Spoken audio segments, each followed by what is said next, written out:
For trim, it definitely pays to have one of these. The only thing I have to say about that is go ahead and get a telescoping miter saw. Release this. For laminate floors, you need to be able to do that to cut all the way through each panel. So I went ahead and bought one that telescopes, and you guys know I'm not big on expensive tools, but it was only $200, and just for the couple of jobs I've used it on already, I'd say it's paid for itself. I'm doing the trim for the windows now. For the windowsill, I'm just going to go about 6 inches over the opening of the window, the finished opening of the window. So that leaves 3 inches on each side.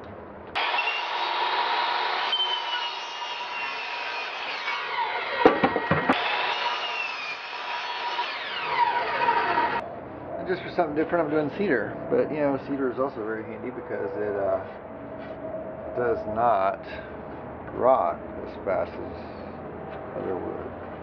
I also like the way it smells. So I'm just going to do a 45-degree angle cut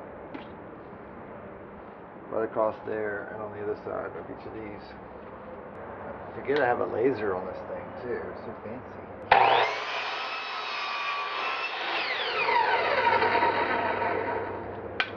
The one trick for these windowsill pieces, because we have bullnose in the finish of the windows, I'm actually going to use a drill to cut a circular hole in the corner. You'll see in a second. My dad's old router is not much safer than his old table saw, but it still works. Make sure to grab onto it good before you plug it in.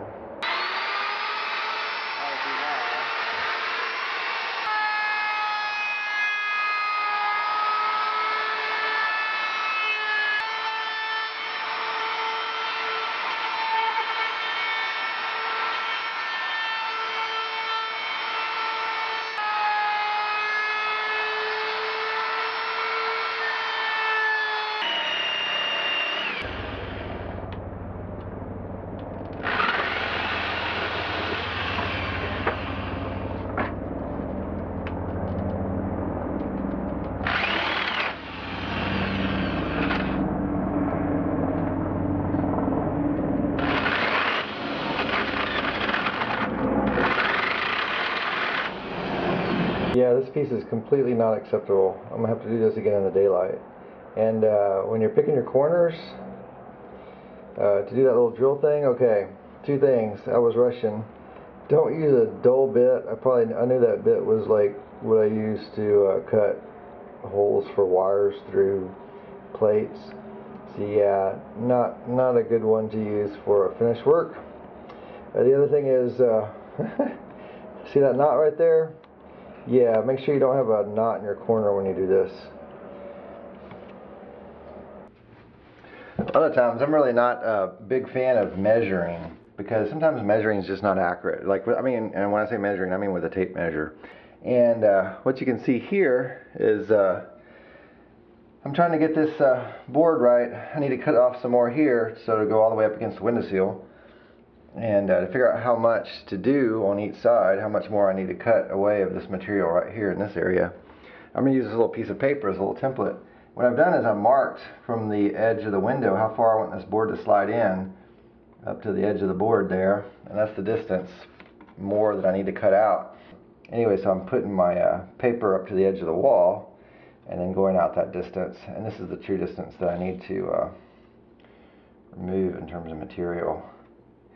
And sometimes that'll even help you, you know, it might not even be the same distance on each side, like if the wall had a little bit of a curvature, which sometimes it does right around these bullnose corners.